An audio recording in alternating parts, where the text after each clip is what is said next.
ស្រីមកដល់គ្នាបងប្អូនគ្នារៀបចំmonitor touch screen ឲ្យបងនៅទៅកៅពីក្របខាងម៉ាតគាត់យកទៅដាក់គិតលុយកន្លែងម៉ាតគាត់បងប្អូនអានេះ23 inch model ផនជប៉ុនបងប្អូន ISO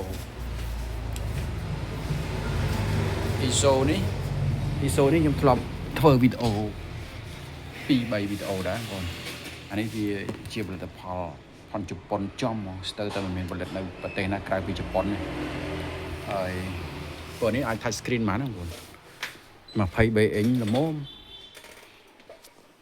screen វាគូសមបងប្អូន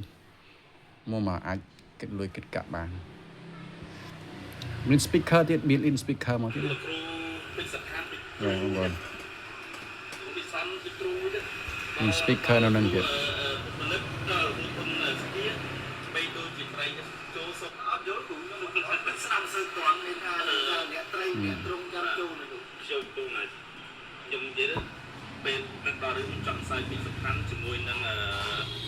មាន speaker នឹងស្រាប់បងប្អូនណាតែទៅអាចនិយាយទៅមកគិតលុយបានបងប្អូនមិនមែន smooth ពេកតែក៏មិនយ៉ាប់ពេកដែរបងប្អូនណាហើយអ្នកដាក់ម៉ាតដែរអាចចាណាបើនៅមានច្រើនទេបងប្អូនណាឥឡូវតេស្តពីគ្រាប់មុននឹង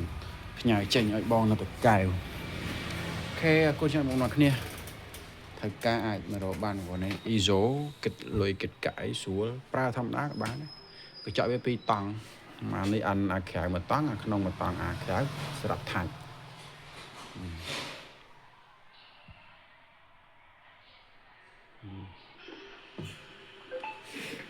បរិចបរួមទាំងទៅ